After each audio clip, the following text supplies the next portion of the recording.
All right. Good afternoon to one and all present here. Today's session will be taken by Dr. Rick Das, who is our guest, distinguished technical speaker for the day.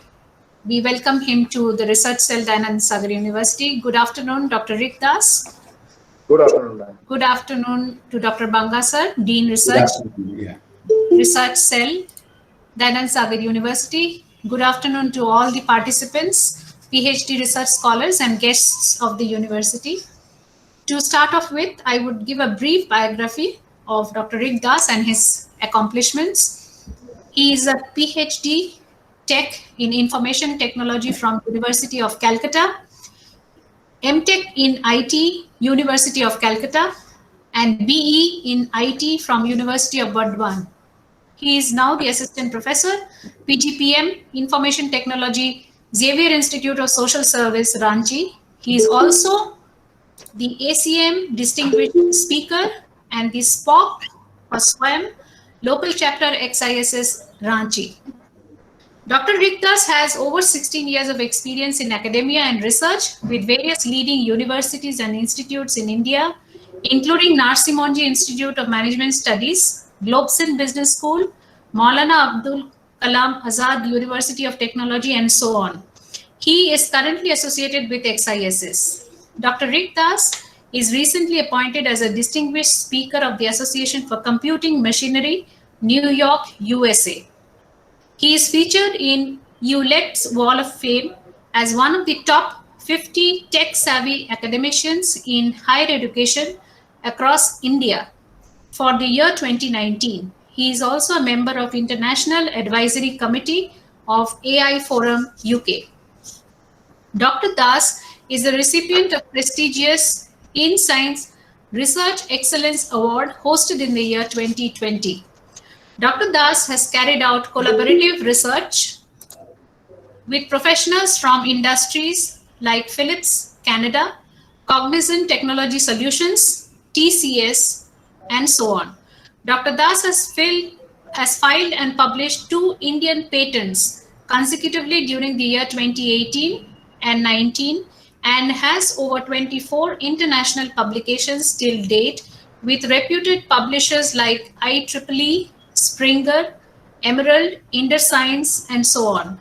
He has authored 2 books in the domain of content-based image classification and has edited 3 volumes with IGI Global, CRC Press, De Gruyter, Germany, respectively. He has also chaired sessions in international conferences on machine learning and has acted as a resource person and invited speaker in multiple events and refresher courses on information technology. Dr. Rick Das runs a YouTube channel named Curious Neuron to disseminate knowledge and information to larger communities in the domain of machine learning, research and development, and open source programming languages. Dr. Das is always open to discussing new research projects for collaborative work and for techno-managerial consultancies. We welcome you, Dr. Rick Das, sir, to address our PhD research scholars for today.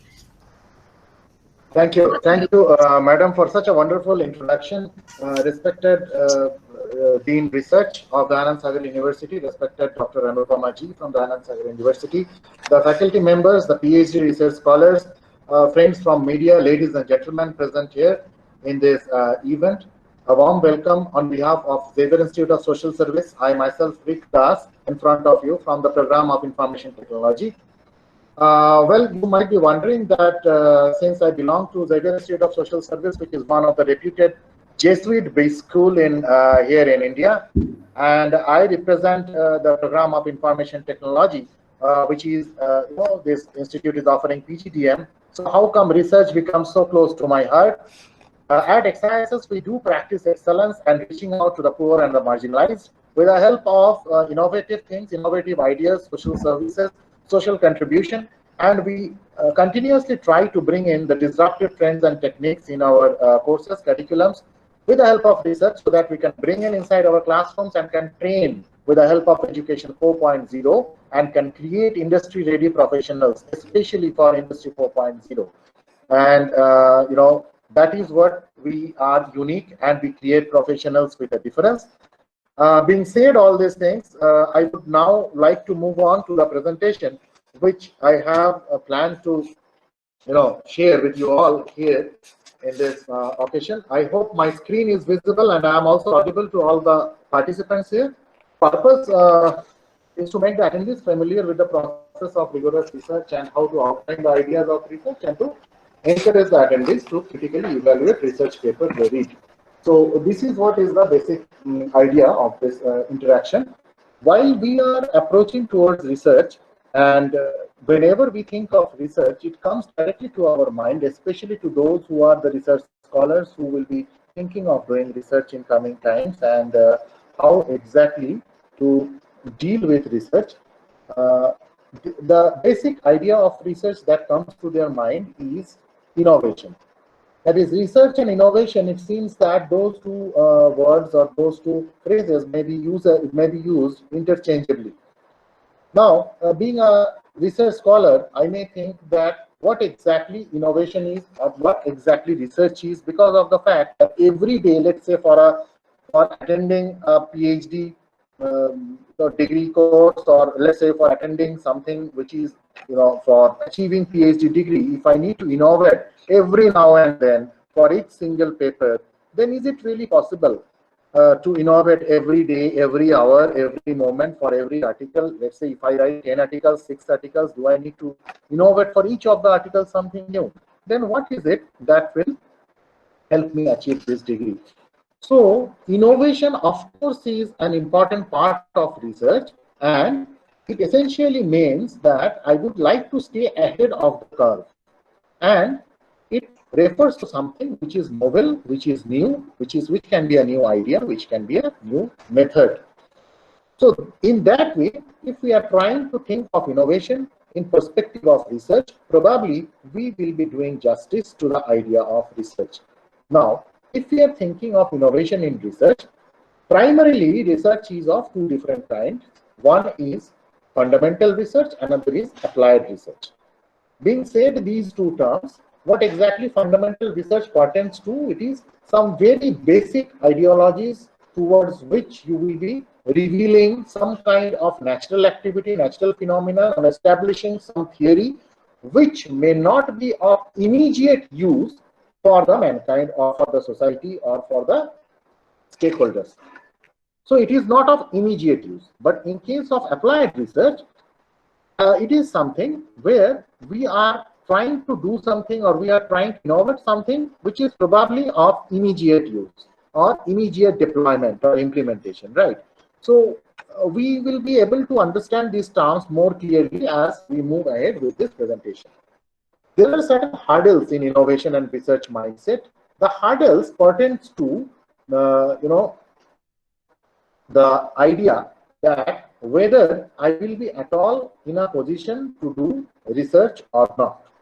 I will be at all in a position. Why? There can be several hurdles for this. The first hurdle is that whether I am, I'm having enough funding to do research or not. Why am I saying enough funding? Because of the fact, in many scenarios, it may be a fact that you need to invest a lot in research. For example, people who are doing primary research.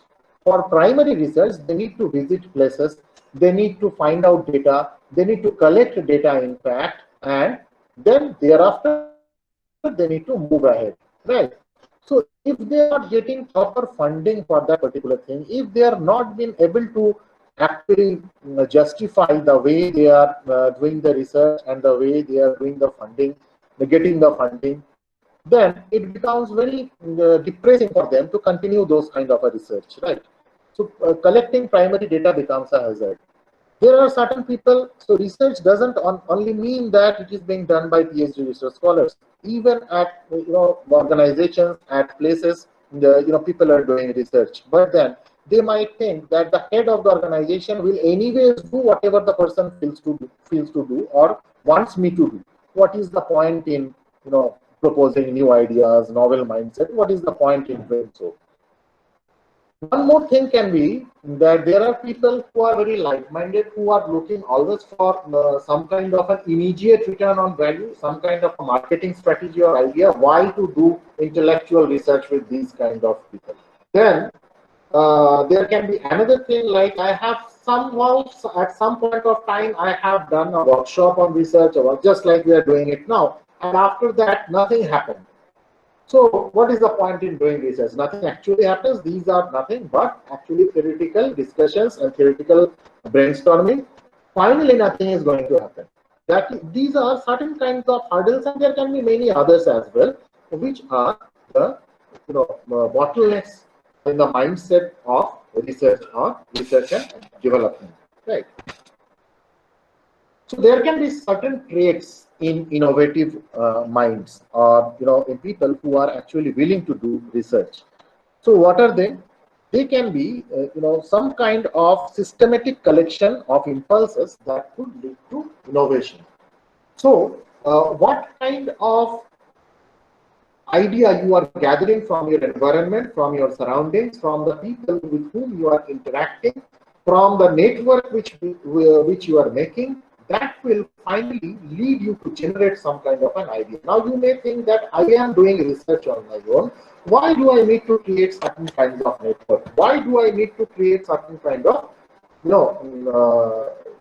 relationship with people? Because of the fact that you need to generate ideas. I'm not saying that people are helping you to generating the ideas. Neither your supervisor will be in a position to help you to generate your idea. Why? Because it is your research. It is your work. And it is expected that you will be the best person to judge and to clarify that what exactly you are going to do, what is your plan, what is the problem area you have defined, how you have defined it, how will you proceed towards it, what will be your approach, and what are the outcomes you are expecting out of it. Right. So for that, you need to continue your education. You need to upskill yourself. You need to reskill yourself. And this is true for any one of us. This is also true for me, true for you, true for anybody, because of the fact that continued education is very much necessary, even if you want to excel in whatever you do. Education is not only restricted to books. Education is restricted to even a billboard you see on the road. Probably, you may think, why am I looking to that particular billboard, even if there are so many billboards around? Because that billboard must be displaying something which is very relevant, very catchy, or very innovative, which is actually compelling me to look at that particular billboard. So that is what is innovation. That is what is creating a demarcation. Right? So that is what is challenging state of the art. Like, for example, you can take the example of Amul butter, right? Every time Amul butter, with every passing incident, is coming up with a kind of an advertisement with the memento of, or with the, that girl of Amul, in such a way, in such a, and it is creating such a connect with the mass, with the community. For ages, it is doing this, that it is getting the maximum popularity, maximum hits, maximum kind of a, exploration. So, how this is possible? This is possible due to continuous focus of Amul company towards the market they are serving, towards the stakeholders they are serving, towards the consumers, towards the customers, and towards their alliances. Right. So you need to have the ability to identify, you need to have the ability to collaborate with different universities, research laboratories, not only academia, but also to the industry and people from industry.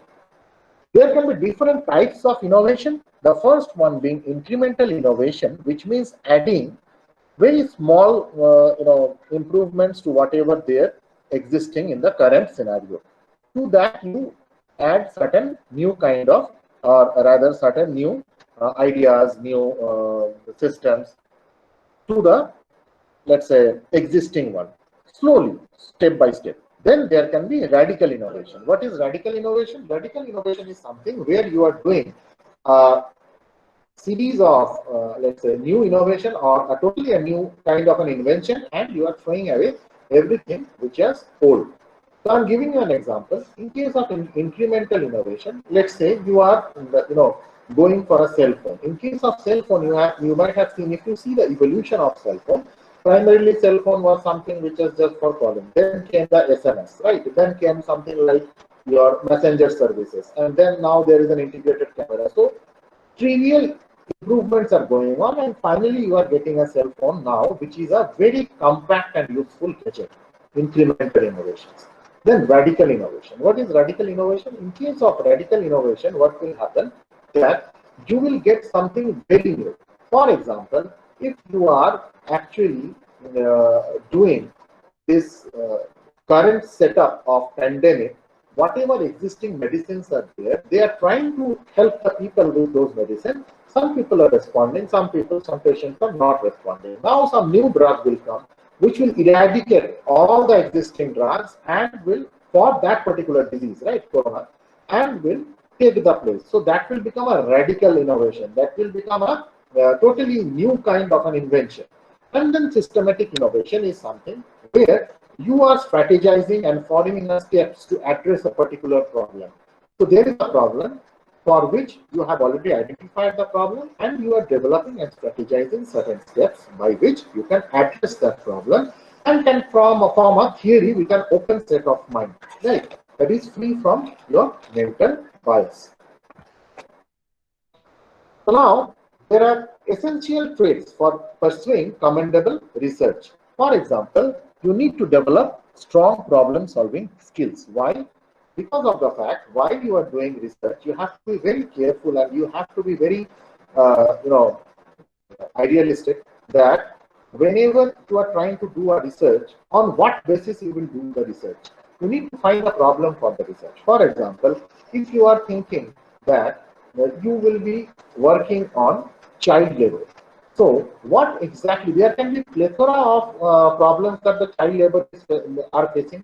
So one can be poverty, another can be lack of food, another can be lack of health, another can be lack of progressive mindset, lack of education. So you need to find out of all these that which exactly, or you need to narrow down that what will be the problem area you are trying to find out, or you are trying to identify. Because if you try to address all problem areas, that is not possible for us, any one of us, to do at one go in a particular PhD course of PhD or for research. So it is very important for us to define that what exactly will be the problem area. Based on the identification of problem area, we need to have unbiased and stress-free thinking. That is, the thinking that we are doing, that should not be biased and governed primarily by whatever we have done earlier or whatever we have read earlier. That is why it is very important in research that how do you relearn and most importantly unlearn. If we are not unlearning a particular thing, then it is not possible for us to do stress-free or unbiased thinking. If we are very much sticking to our older ideas and whatever we have read in our books or whatever we have learned since childhood, then it becomes very difficult for us to think independently. Why am I saying this? Because if you just compare all the courses or all the programs or curriculums you have done before taking admission to your PhD, let's say your undergrad, your postgrad, everywhere there used to be a defined curriculum, right? A defined guidelines, defined subjects, defined exams, and defined your results are there, and you are through. That's how the process used to be.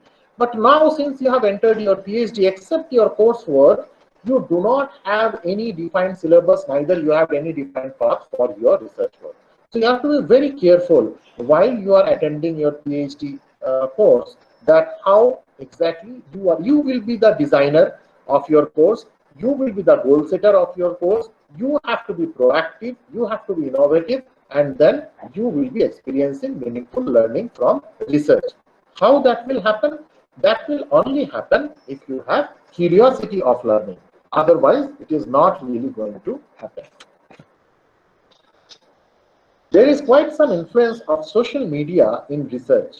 Why? Because, as I have said, that you may be facing different troubles in case of, let's say, fundamental research or primary research for that matter, where you need to go outside to the field and you need to interview participants, you need to collect data. So you can do that with the help of social media.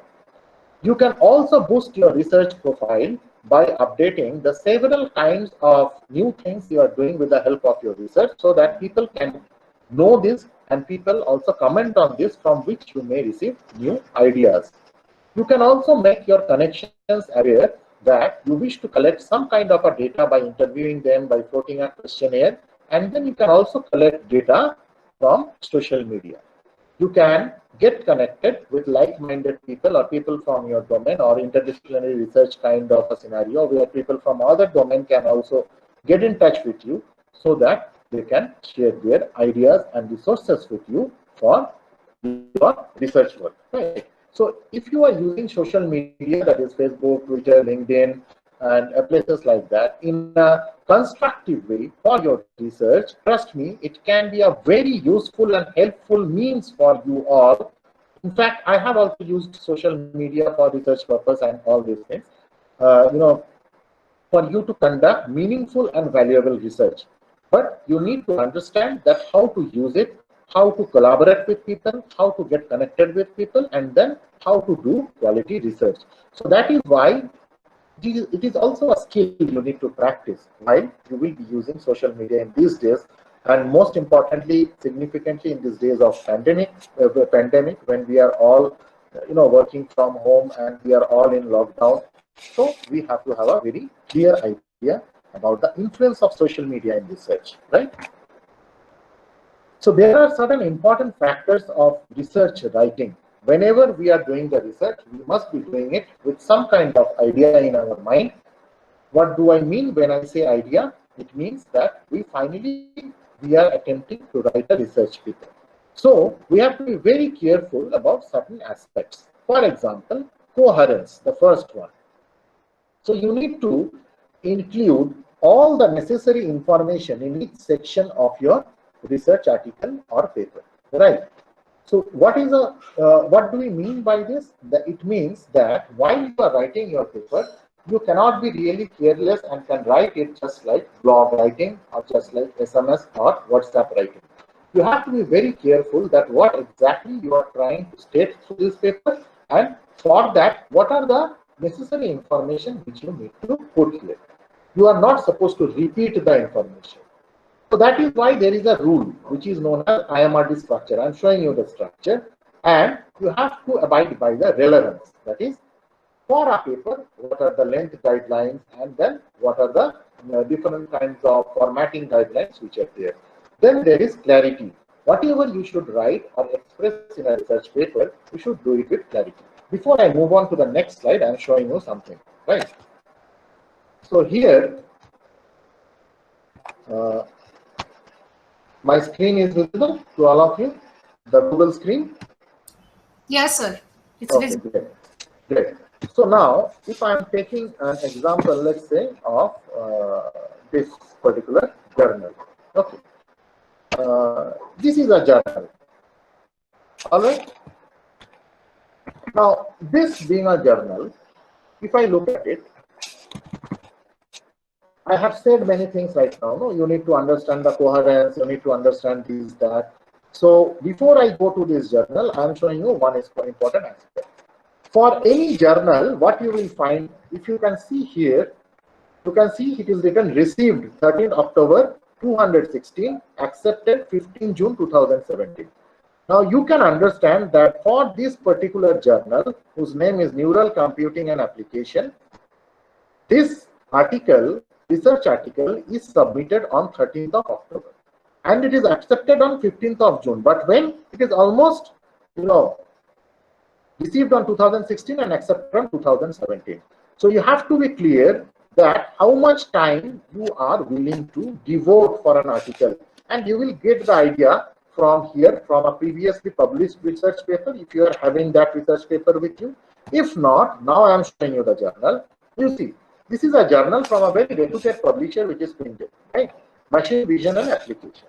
Now, if you scroll down in all the journals it is there, you will find here it is written 190 days from submission to first decision. That means what? You are evaluating a journal like this. This means that when you submit to a journal, then up until the first decision, it will take 190 days maximum, so that you get a first decision, that whether it is for revision whether it is rejected, whether it is under review or whatever. Under review is not the correct one, but whether it is accepted or whether it is sent back to you for revision or whether it is rejected. These three things can happen within 190 days. So it will take 190 days. There can be other journals which may take a lesser time than whatever is stated here. Okay. So total time that will be taken if your article is accepted from submission to acceptance is 355 days. That is almost a year, right?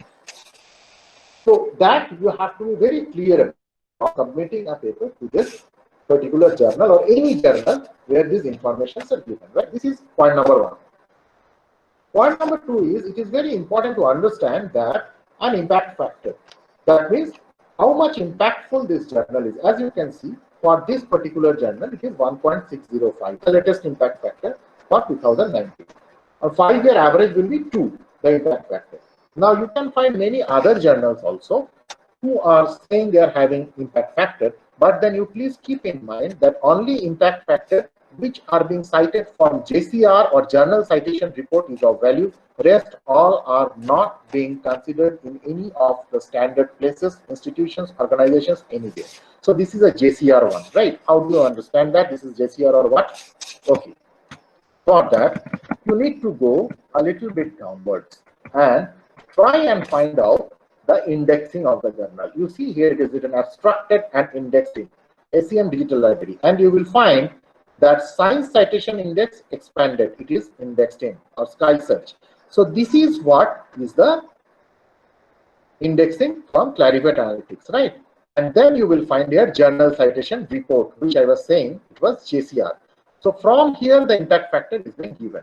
So wherever you will find the JCR or this kind of a science edition kind of a Journal Citation Report kind of a indexing, you will be sure that the impact factor is being cited by JCR, not by anyone else. If it is not like that, then you'll be very sure that it is not a JCR printed impact factor. Then importantly, it is also a Scopus journal, right? As you can see here, and this is a SCI journal. That means it is a very good journal. So these are some of the basic tips of selecting a journal and to understand that how long will it take for your article to get published there if accepted, right? Now, so what I was saying is that these are the important factors while you are doing this. For the research paper format, you need to understand that there are certain parts, that is introduction, methods, results, and discussion. That's what I was taking as the IMRD. Introduction, methods, research, and result and discussion, right? So, as you can find that the flow of information becomes broad in the introduction. In the figure, if you look at the figure, it becomes broad in the introduction, and then you see it is narrowing down. It is becoming very specific. Then in discussion, it is becoming a little bit wider again. So that is what is the flow of writing. Means while you are in introduction, you are covering variety of details, right? And then you are narrowing down as you move on to methods. And then while you are discussing the results, they are very specific pertaining to your own findings. So they are something more specific. And then you are moving on to discussion.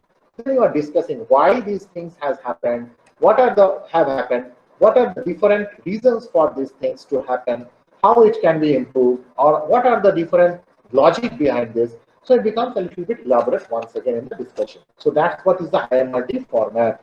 That how from a wider thing you narrow down and then again you move a little bit wider and conclude the paper, right?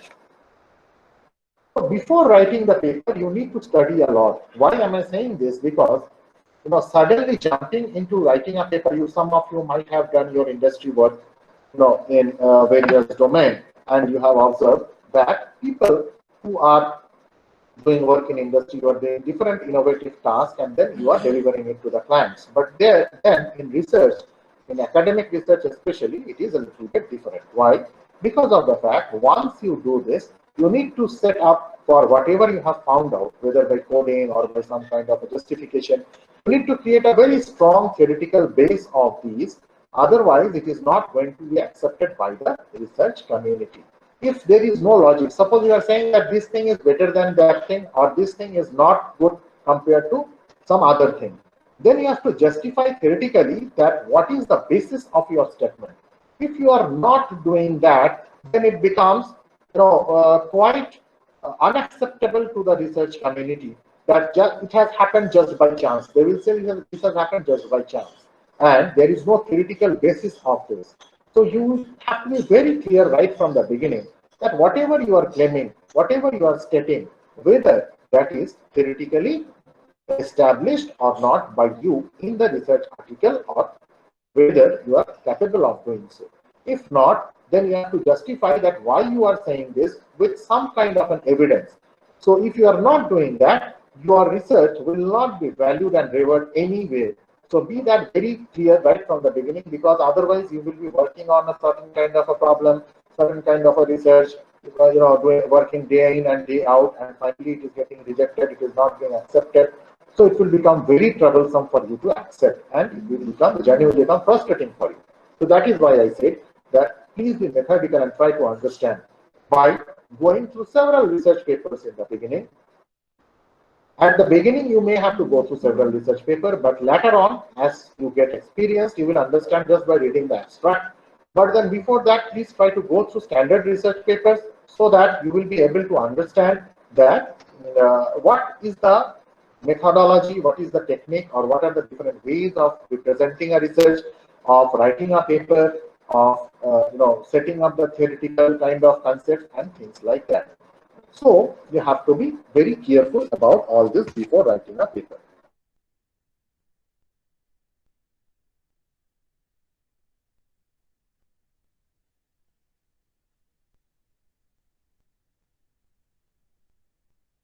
So what exactly researcher? Hello, am I audible? Yes, sir. Okay.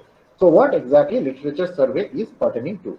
Literature survey is something where you are doing, I will say, an as-is study. Now, what do you mean by as-is study? As-is study means whatever situation or scenario currently things are, you are trying to study that. That's what is a as-is study. So that means that let us assume you are working on a particular problem. What is the problem? Let's say the level of water below the ground, that is groundwater level, is the area of your research. Now, primarily you will be looking for that what are the other works that have been done earlier to you to show that how the ground level of water is going up, going down, remaining same, or at certain seasonal times they are really becoming challenging to get the ground water for irrigation and purposes like that. So these are certain things which you are trying to survey, which you are trying to find out. This is not just possible by Googling, that is by using the Google search engine. You have to do certain experimentation, certain good kind of study to really find. That's why I have said in the previous slide that you have to study a lot in the beginning. Why? Because you need to find out the relevant literature, and the findings has to be visualized and formulated in the form of research problem. From that findings, you will be able to identify that what are the gaps which are there in the finding, from which you will be able to devise your PhD research problem, and you will be addressing them. Okay. So this is how you can do the literature survey, and this is what is the significance of literature survey if you are trying to do this. So I will be showing you one example with the conventional means. What is that? As you can see in this slide, which is Google Scholar. So let us again go back to the browser. I am showing it to you. So let's say here I have typed Google Scholar. All right. So once I do that, my browser is visible to all of you. Now you will get this Google Scholar. It's visible. Hello. It's visible. Okay, great. So once you come here, let's say if I search for content-based image classification, you see, I will get a lot of papers from content-based image classification, as you can see here. So what I was saying is essentially that it will purpose for you, different purpose for you. Why? Because you can get different citation format for this. Now you will ask me, what is citation format? I'm telling you before I describe this to you. This PDF thing is available or visible to all of you. Now, as you can see, the paper is written in such a manner. You will find here it is in 1, 2, 3, 4. This means these things are not my invention. Neither I am saying this. These are certain things which people have said and I have referred them. That's what is the meaning of reference. So if you see here that I have pointed out 1, 2, 3, 4 like this. If I click on 1, for example, I will come here. Okay. So these are the reference formats which are being given. So every research article, journal, conferences will have their own referencing format. So you need to mention that within your article, just like the way I have done, like this 13, 14, if you can see here, 20, 19, and then 21, 22 like this. Then click on this. So it is hyperlinked like this. So if you click on this, it will be coming to the exact citation. So there can be different ways. So if you can see here, this is a particular way, which is mostly the APA style. There can be different ways. So if you click, let's say if you want to refer this paper, if you click on this double quotes, and it will create the different forms of citation for you. You see, so there are different kinds of citations which are being provided for you, and you can cite according to the way the journal is looking for. So if it is looking for APA style, you can cite this. If it is looking for Chicago style, you can cite this. So like that, Harvard MLA, different styles are there. Apart from this, there is another thing I'm showing you. But before that, if you do not want to cite it right away, what you can do is that you can store it and you can create your own bibliography. How? Just click the star. You see the star is rotating now. Let's say click the second star. It is doing the same thing. Click the third star. Fine, and the fourth star. Okay. So now you see, saved your library, see your library. What is there in your library? Let's see.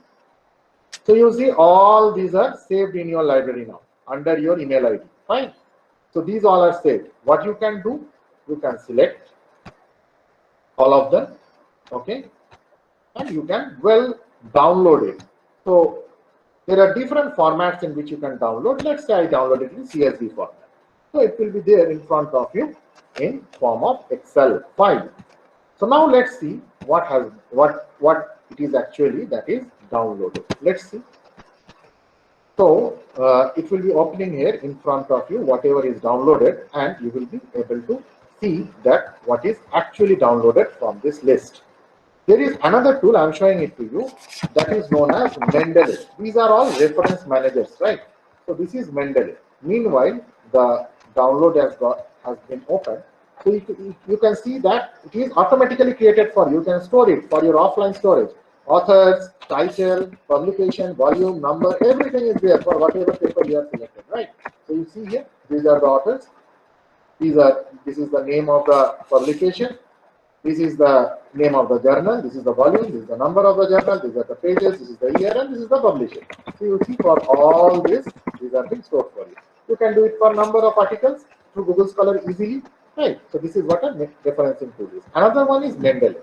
This is also a good one. You scroll a little bit down and it will provide you with this. So in the search, if you click in search, and let's say here you type healthcare informatics, okay, and search for it. Once you search for it in Mendeley, what will happen is that, this again, you see, this kind of related articles will open in front of you. Let's say you want to see this article and want to cite it, okay? So you click on this. Once you click on this, it will open a page like this for you. And once it is open in front of you, you can see that again here also you are getting different citation styles. So API is here. You can change the style to nature, let's say. And you see this has got changed. So you are having so many styles to choose from. So in this way you can also use Mendeley. Okay. So that's what I was actually trying to say through my presentation, that Google Scholar is the primary source, as well as you can also use Mendeley for your this particular research work as a reference manager. And referencing, I have shown you the example. in some future occasions, I may tell you that what are the different ways you can do referencing, because there can be citation in text and citation in numbers. So whatever I have shown you is citation in numbers. There can be citation in text as well, where the name of the authors as well as the year of publication is cited inside the article. Okay. So literature survey and pointing out gaps I have already mentioned to you. The main point in this particular slide is novelty in familiarity and familiarity in novelty. What is that? That is, while doing literature survey, you can find many interesting techniques which are very familiar in a particular domain, right? So from that domain, if you are applying it to a new domain, then it becomes novel to that particular domain. For example, let's say camera. Camera is very popular to photographers, right? Fine, photographers are capturing photos from which camera. But then now, if you are inserting this camera to see that whether your car is running by the track or not, or whether you can do a good back shift with your car from the camera of your car, then it is a very new thing, a very old thing, camera. But then the usage of camera has become new. So that is novelty in familiarity. What is familiarity in novelty?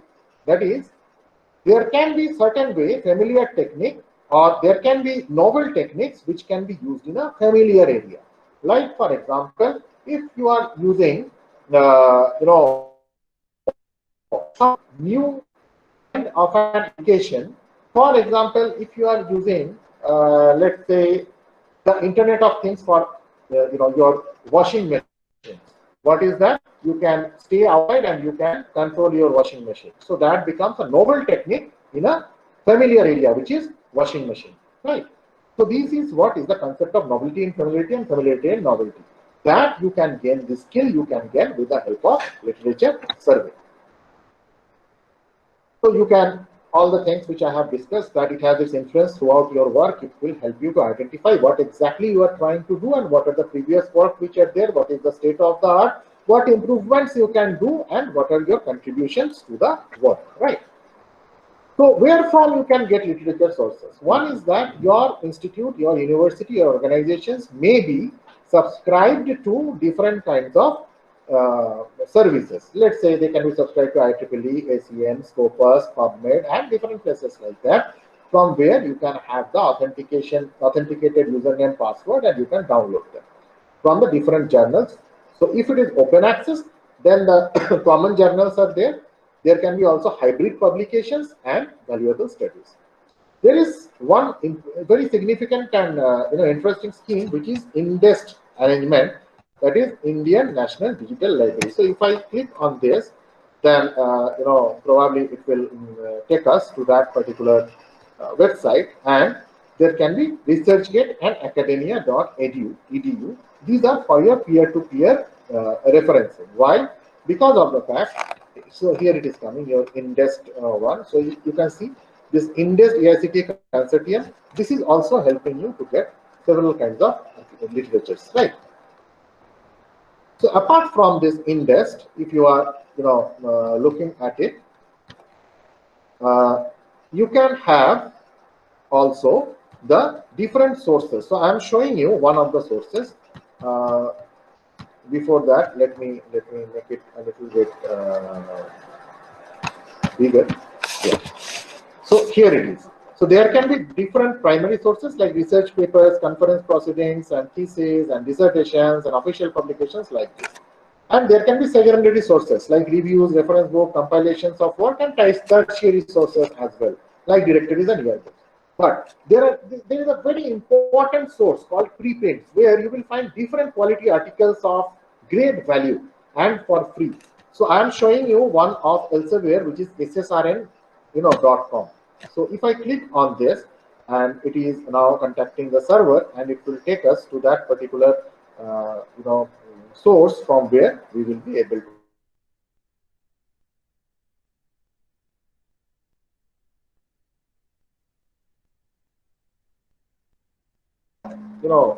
social science people or people from different backgrounds, different domains, they can also have. So now we are here at SSRN.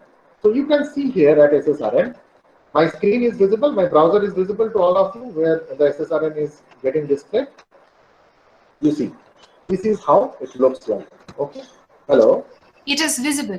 Okay, great. So now if I try to find out something on gender studies and hit search here. Okay. So you will see that it will take us to a library of articles on PC. So many articles and so many downloads. You can see the numbers here of gender studies, right? So here you can download it for free. You just click on it and you can download it for free, right? So this is how our, there are places from where you can do this kind of things. So there, for technical people, you go to archive.org, arxiv.org, you will get very good preprint. While you are referring to your research, studies or literature survey from certain sources, be very careful about certain terminologies like ISBN for books, that is International Standard Book Number, ISSN for journals, that is International Standard Serial Number, the digital object identifier by which your article or your contribution remains there in the internet, as well as it is always identified uniquely with the help of digital object identifier. For you to understand directly, if you want to see how it looks like, I am showing it to you just a while. This is how a DOI looks like, right? This is what a DOI is. So it will uniquely identify your article in your this thing, in the internet, right? So that is the significance of DOI. Then there can be universal decimal classification as well for book series mainly, and then research information service and BibTeX. So please do keep a watch, especially on ISBN, ISSN, and DOI. These three will be good enough, the first three, for you to carry out your research and to find out and to get your research identified and stuff like this. So I have already told you about DCR, about journal indexing. So there can be H index, and how to find out that where you will get quality journals. So a one-stop solution I'm telling you for all this is Schimago.com, right? I'm showing it. If you go to Schimago, all the journals you will get is of quality, right? And another is, of course, the UGC care list that all of you must be knowing. But Schimago is something where you can get very good journals. Let's say you want to have a journal like this. So you go to journal rankings here at Schimago, and you see you are having a list of plethora of journals. All these journals are Scopus indexed in Schimago, right? If you want to have for some specific subject area, let's say arts and humanities or business or chemical, whatever, let's say business management and accounting, if you would like to have, you can select it from here. And then you can also narrow down your search by adding even extra filters like, let's say, industrial relations. And if you select industrial relations, again, it will narrow down your filter. From where would you like to get all regions or from some specific area? Okay. What are the years and what are the types? All these things you can specify, whether journal or book series or conference proceeding or all types. If you do this, the all types, let's say, for example, so you will get this all type of articles or, journal lengths, not articles, but the journal lengths. And these all journals are very good. You can see this, that these are all Q1 journals and Q2, Q3, Q4, all sorts of journals you will get, right? So this is your one-stop solution. You need not have to worry throughout your life that where from I will get a journal, good journal, how to identify. You come to Schimago, you will get it. And there is another listing I'm telling you, which is ABDC listing, right? So ABDC listing is especially for people who are from, social science background or business management background. That is actually being accepted in all the IIMs or good B schools and places like that. SCI is equally good. And if you are from a business management background, probably you will prefer ABDC, right? So this is how you select the journals. So how do you judge the research paper? By finding the title or the length of the title, whether it is too big or too small. That means if it is too big, that means the authors are not really clear about what they are trying to write in most of the cases, not in all cases. So then, whether the references are of quality or not, whether they are being, the literature survey is being done from quality places, from places of value, or they are just being done from some open access journals which are not of that value. What is the date of submission and publication, which I have already stated, and whether the paper includes a review of previously published work or not, or whether it has just been published. So by looking at these things, by looking at the conclusion also, that how fruitful or how effective it is with experience. I'm not saying that for the new PhD scholars you will be able to learn it, but then with experience you will be able to understand by judging all these factors that whether a research paper is of value or not, and by getting that idea you will be able to deliver good research articles. Otherwise it will be very difficult. So you can do keyword search, backward chronological search, and forward chronological search for literature survey. So if I'm saying this, that is keyword search means, let's say you are looking for a keyword machine learning, deep learning, let's say coronavirus, these are called keyword search. What is backward chronological search? That is back referencing method. So I am showing it to you. These are certain places where you can find the systematic manuals of research, that is PubMed, Crossref, MathSciNet. So for this, all this, you have to take your institute has to take the subscription for this, so that you can find this, right? So what is backward chronological search? That is, if you identify a latest relevant paper on your subject, and then you find out that what are the references which are there. So from that you will get a very good resource that where you will go and search for the literature. That is called that identifying a current state of the current paper and then going back in time to find out that what are the relevant papers it has cited and to do the literature survey. Then comes the forward chronological search. What is that? It is something where you are actually identifying a citation classic, that is a very old paper, or maybe a paper which is a well accepted, well read paper, maybe published in 1980, 1985, whatever, and then try and find out which all are the paper ahead of time has referenced it till the current year. So that is moving forward in time and doing the literature survey. So keyword search, backward chronological search, and forward chronological search. These are the three different ways of doing literature survey. And then you can get the citation information from Scopus and Thomson ISI. So you will be getting familiar with this term as you move ahead in your research journey. So there are certain good publishers with whom you may, there are many, but then these are some of the very prominent names like Elsevier, Springer, Taylor & Francis, CRC Press, same, Nature Publication, Mane Publishing, and there are a large number of other societies as well, like IEEE is there, and American Physical Society is there. So these are certain things. So you can also think that how do I get to know that what are the new things which are coming up, what are the new things which are there in the market. So you can subscribe to the RSS feed or to the content for free, and your inbox will be updated with the current research work from those subscriptions. So you really do not have to go out and find it out. People will send it to you, the journals will send it to you, the publishers will send it to you, what is new in your domain, right? So that is how you will get it. So this is something by which you will prepare the core data and figures and tables. So here are the tables and here are the graphs. You need to gather all the data and give them captions and numbers and place them in order you want to show in the results, right? Then you have to write your methods very clearly. Organizing the information and methods is shorter than other parts. That is, do not write your methods so elaborately that it surpasses your literature survey, your discussion and everything. Be very specific and do not try to discuss the results in your methods if you are doing a quantitative research, right? So qualitative has got a totally different aspect. If you are doing a quantitative research, do not discuss it in your methods. You may give a small hint of your result in the introduction, but not in methods. So the results are mainly discussed in the discussion, results and discussion portion. Then you are supposed to write the results, right?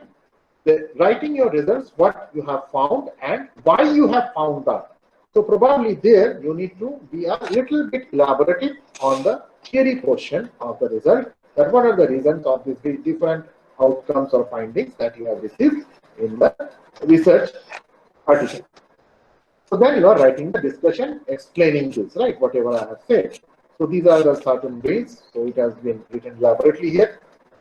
Finally comes the conclusion.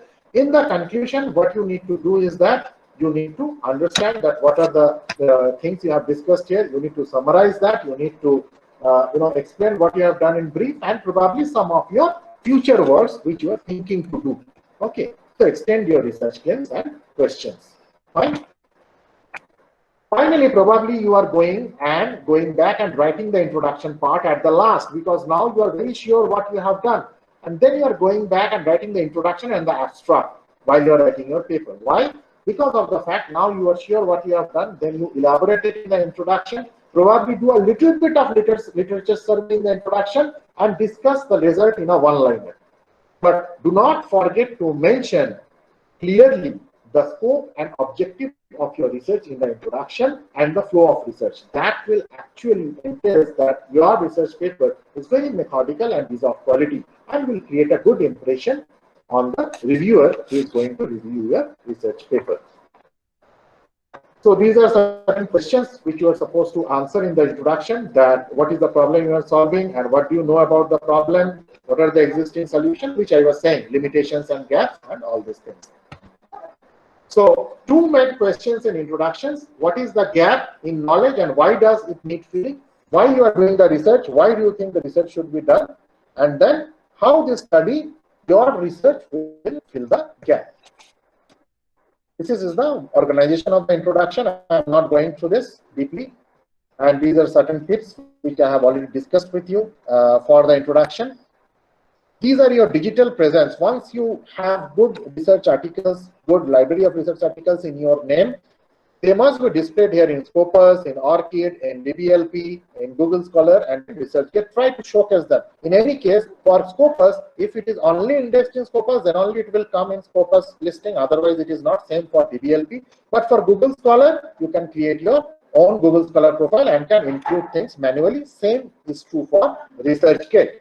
So some data sources are also there from where people who are doing social science research are, are supposed to do the research.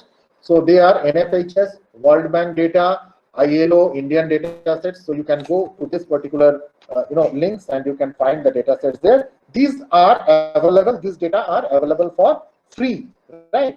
So more resources are here. So you can have open access data from here. Some more names I would like to suggest. One more, in fact, that is Kaggle. In Kaggle also you will find huge open access data, and also there are certain open access data sets available in the internet, in GitHub as well. You can go and find out that there are several data which are open access. So these are certain obstacles in research which we have already discussed. People are not sure what is it in research, why to do research. If you want to do higher study, if you don't get a job, you do research and things like that. Don't get demotivated with that and be selfless while you do your research. Don't expect results in a hurry. That will not actually help you in doing quality research. Neither it will help you in creating any mark or contribution to the research community. Be very patient, be very obsessed with your research, be very methodical with your research, and then try and think about your research and try to do good collaboration while you are pursuing your research.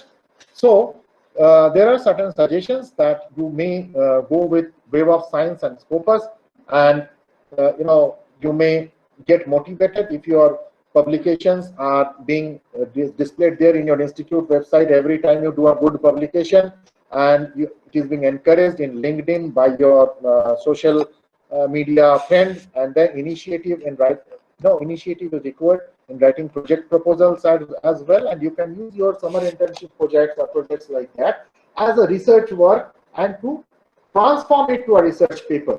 That will create innovation in you, and as faculties, we may involve students in all this work so that they also get acquainted with research right from the inception. So this is how, this is what is from my end as a very basic foundation of how to pursue research. Thank you very much for your hearing. Thank you.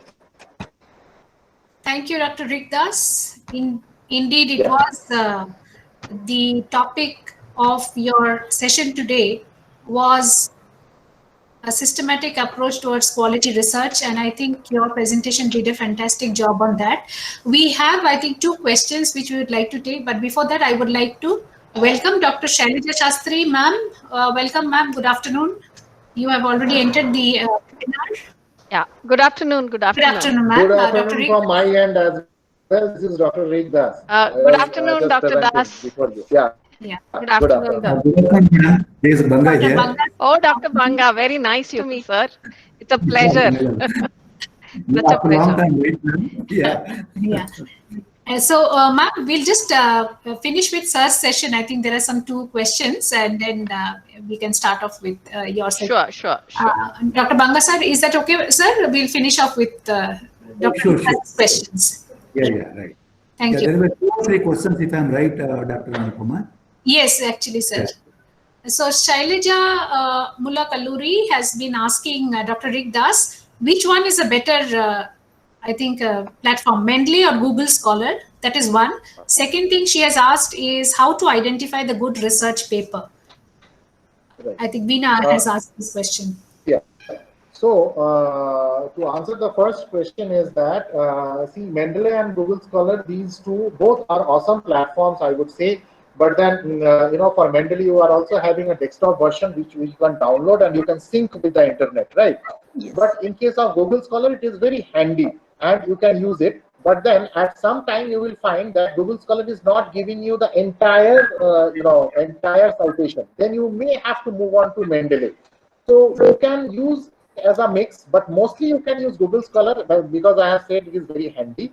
And in case of Mendeley, you can also use that by downloading it. So you cannot really compare these 2 things, like these are equally sensible and equally useful for your research. But you will understand as soon as you move ahead with this. And for the second question, that how do you understand which is a quality article? First of all, you need to identify that what is the source of your article. If you are identifying or getting the article from a good journal, right?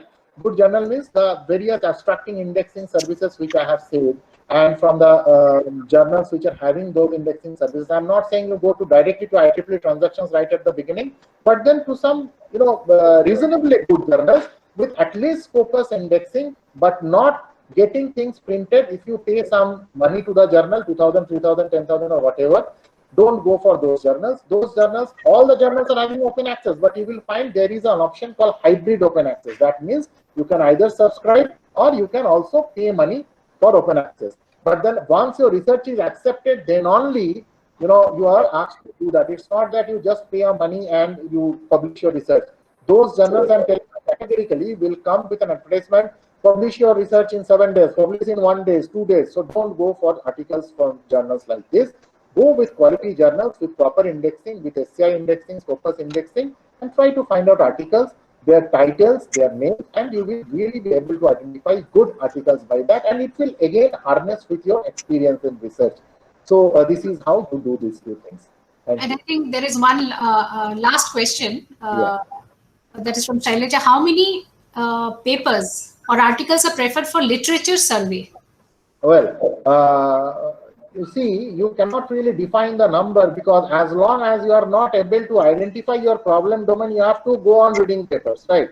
So I would rather say that at least if I say 100, that will be more than what if you can find it in first 10, or if I say 10, that will be even less. So there is no fixed number for that matter, unless and until you are able to identify that what exactly is your problem domain. And once you are able to do that, you will understand that what is the way of systematically finding out literature survey research papers, and you can restrict it in a systematic way. But that will again come with experience. Primarily, I would say, don't think of numbers, just close your eyes and think of that I'm going to do this, and open your eyes and start reading the papers. And you will understand that when to stop once you are saturated with the ideas of defining your problem. As long as you are not able to do that, please don't stop. Right. Thank you, Dr. Rig Das. Thank you, madam. Thank you very much. Dr. Banga sir, anything?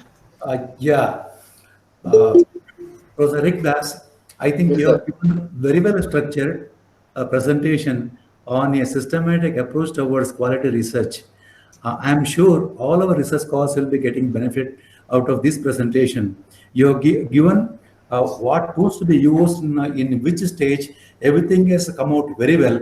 I would request you to send the PPT to Dr. Anupama so that she can share it with all the research scholars, because I have seen, I too have read down a few of the links and URLs that you have given. Some even I too did not know, though I knew the equivalent ones. It's a great, say, source of information, Professor Rick Das, whatever you have given. Thank you so much. On behalf of the research scholars and on behalf of the university, I thank you profusely for having taken your time off from your busy activity and be with us for about 1 hour. Thank you so much. Sir, thank you very much for your kind words of appreciation. An appreciation coming from a person of your stature means a lot, and it's a huge source of inspiration for people like me who are, new researchers, and you all are seasoned researchers, sir. And we are learning every day in and out from your activities, your way of thinking, and we are just emulating and imitating that. Please do bless us so that we can do the needful and can, do justice to whatever work you have already done. Thank you so much, sir, for the opportunity. Thank you. Thank you so much, Dr. Rick Das. Thank you so much, Dean, sir, Dr. Banka, sir, because of whom I think we are able to arrange such sessions for our scholars. And indeed, it was a very systematic approach to quality research. PPTs will also be shared. Recordings will also be shared. Kindly give your feedback at the link that has been given to all of you. And we might be proceeding. Thank you so much, Dr. Rick Das.